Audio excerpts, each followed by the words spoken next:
Tayo po, idadako na po sa ating pong pag-aaral po ng banal na salita ng ating mahal na Panginoon.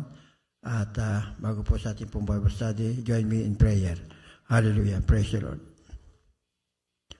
Almighty God, in your holy and mighty name, our Lord Jesus Christ, and through the redeemed prayer of our beloved pastor, evangelist Willie Estrada Almeida, we all humbly come in your throne of grace with a contrite and repentant heart, asking for your forgiveness from of all our sin that we have committed against you, Lord.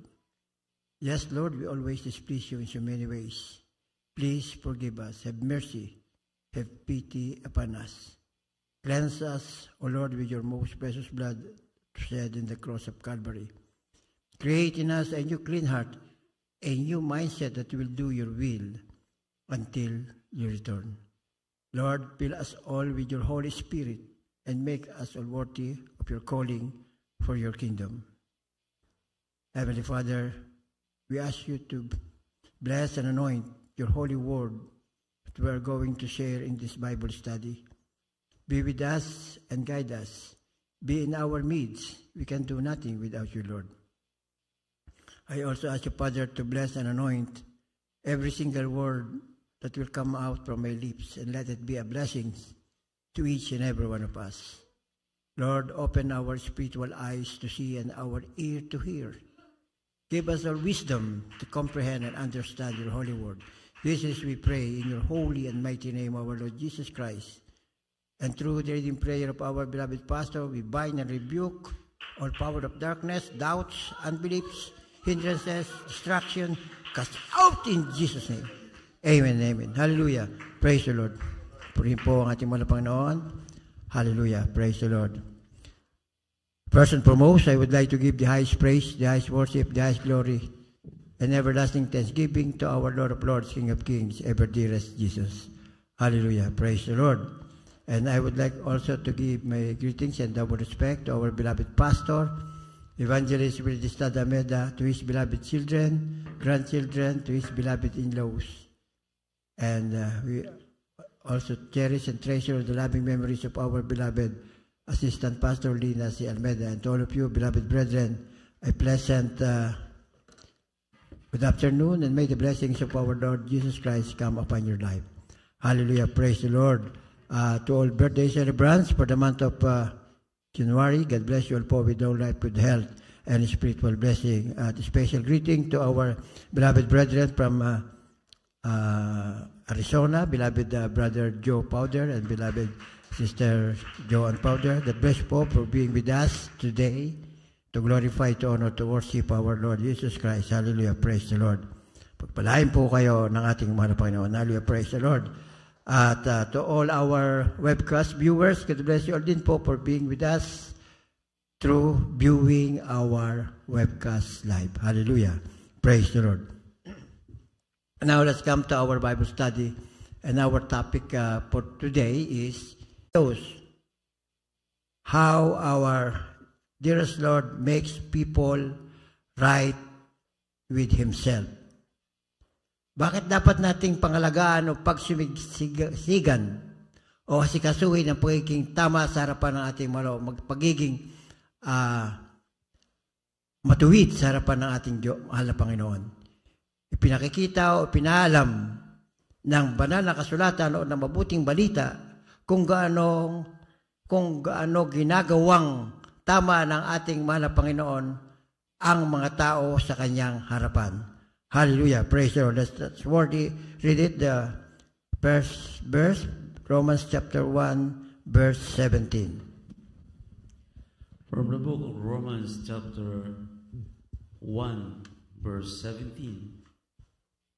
For therein is the righteousness of God revealed from faith to faith, as it is written, the just shall live by faith. Amen. Amen. Sa aklat ng mga taga-Roma 1:17, sapagkat dito ang katuwiran ng Diyos ay nahayag mula sa pananampalataya hanggang sa pananampalataya, gaya ng nasusulat, ngunit ang ganap ay mabubuhay sa pamamagitan ng pananampalataya. Amen. Praise the Lord. Puri po ang ating malamang God. Bless you po, beloved preachers, for reading the holy word of our loving God. Hallelujah. Praise the Lord. Loves righteousness, and that our gracious God is righteous. It says that one day God is going to judge the world in righteousness. In Psalms 23 it says, God leads us in the path of righteousness. Ang katuwiran na isang mahalagang salita sa banal na kasulatan. Ito ay ginamit na maraming beses. Sinasabi ng banal na kasulatan na ang Diyos ay nagmamahal sa katuwiran at ang ating mapagbiyayang Diyos ay matuwid.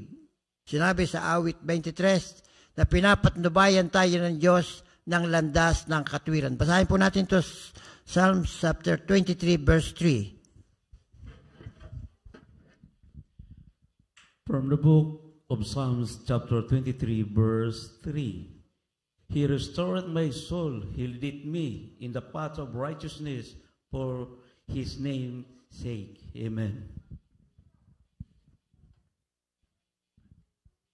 Sa aklat ng mga awit 23:3, kanyang pinapanauli ang aking kaluluwa.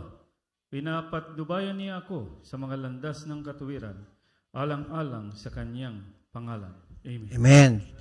Purihin po ang madalang salita ng ating malapang. God bless you po, beloved preacher, for reading the holy word of God.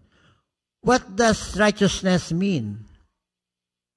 Righteousness is a relationship. It is also a lifestyle, and it is a way of life. Righteousness simply means being right with God. The Bible says in Romans 1:17, the good news shows how God makes people right with Himself. His death as a payment of our sin. Because of our dearest Jesus' death, we can have a personal relationship with Him. Hallelujah. Praise the Lord. Ano ibig sabihin ng katuwiran? Ang katuwiran ay isang relasyon o ugnayan at isang pamumuhay, isang paraan ng pamumuhay. Ang katuwiran ay nangangahulugan lamang ng pagiging tama sa harapan ng Diyos. Ikaw ay matuwid kung ikaw ay nagiging tama o matuwid sa harapan ng ating mahal na Panginoon. Paano tayo magiging matuwid sa ating harapan ng ating mahal na Panginoon? Through obeying the words of God. Sa patuloy na pamumuhay, ipamuhay natin ang salita ng Diyos. Hallelujah. Praise the Lord.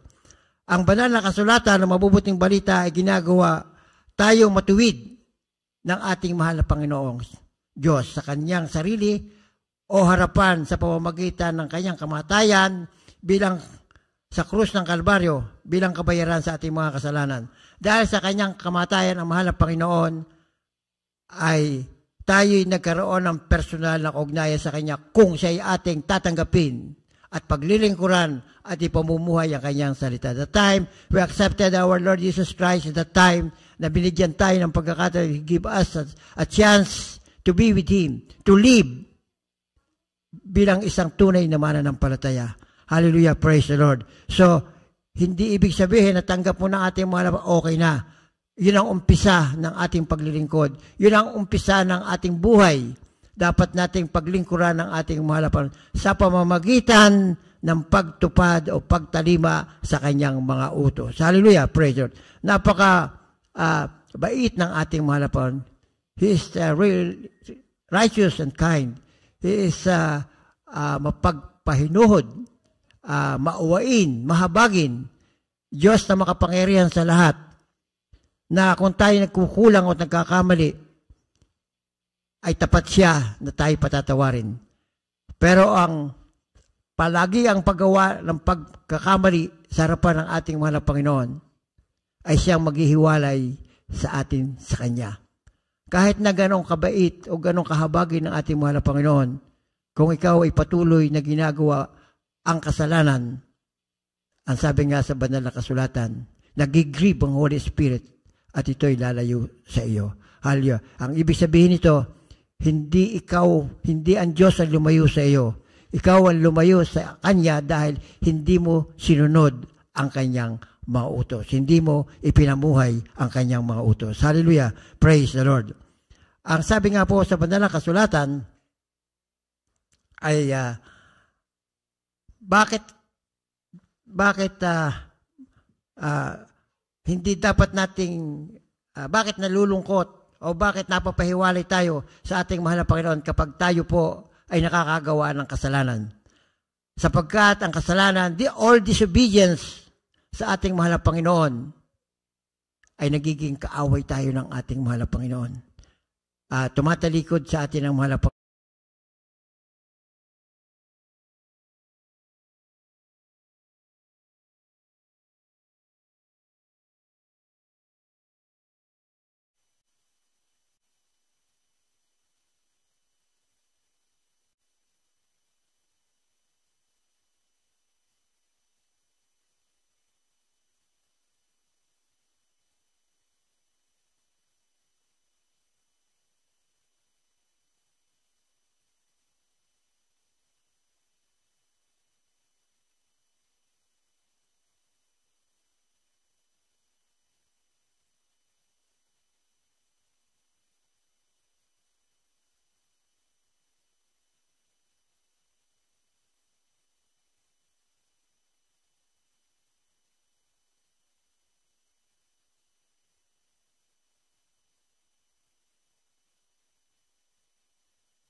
twinkling of an eye, magkakaroon tayo ng glorified body. Makikipagkita tayo sa alapaap sa ating mahal. We will meet the Lord in the clouds sa isa tunog ng trumpeta.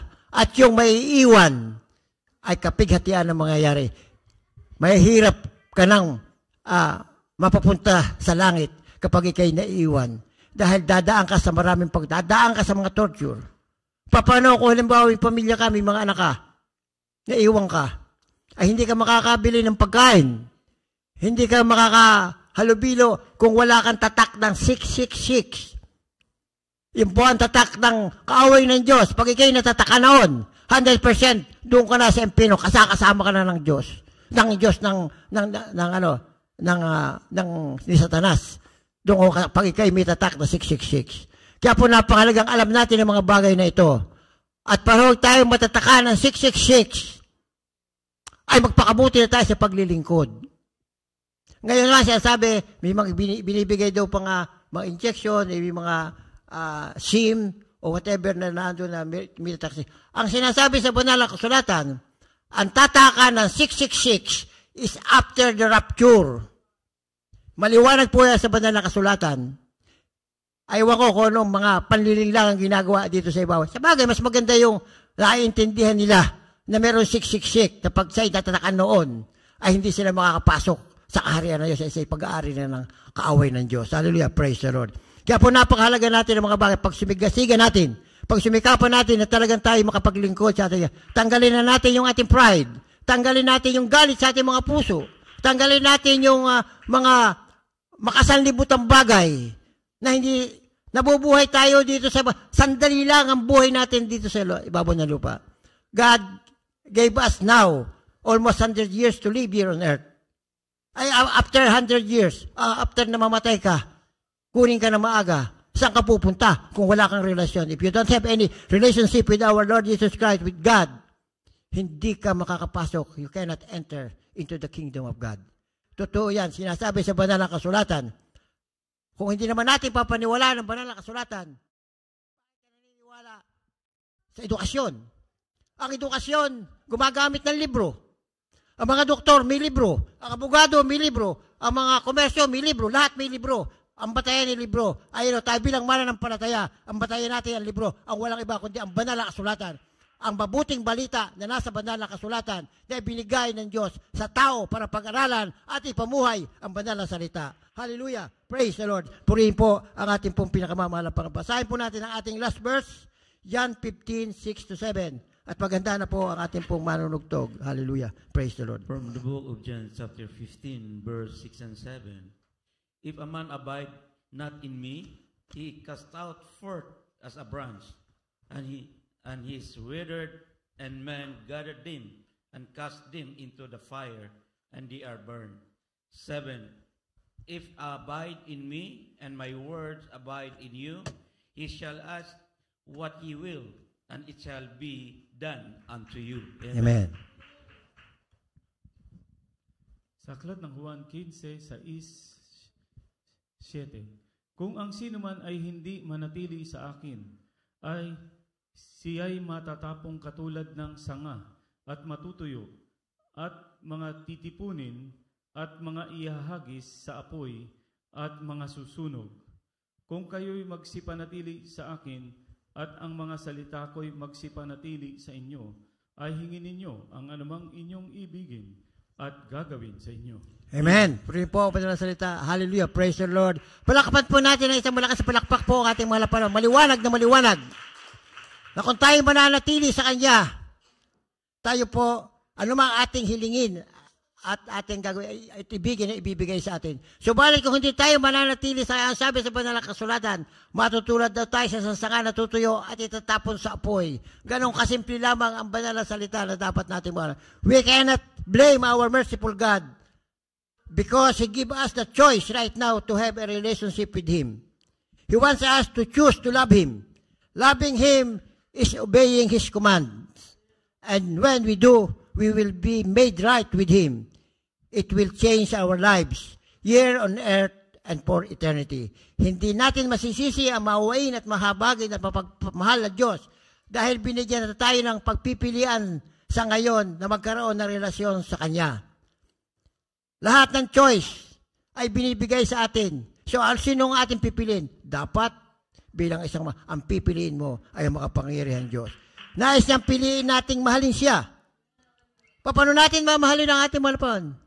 Ang sabi sa banal na kasulatan, tumalima ka sa kanyang mga kautusan. Ang pagmamahal sa kanya ay pagsunod sa kanyang mga utos. Kapag sumusunod tayo sa utos natin malawan, iniibig natin ang Diyos. At kapag ginagawa natin, tayo ay gagawing tama, matuwid, makatuwiran, kasama niya.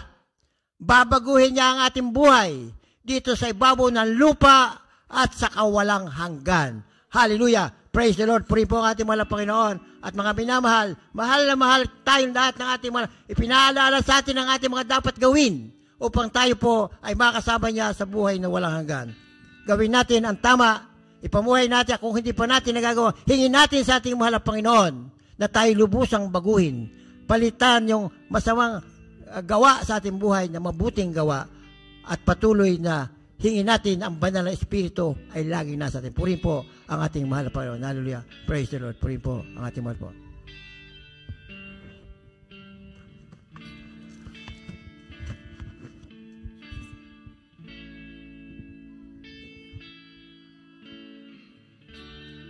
To your hands I commit again.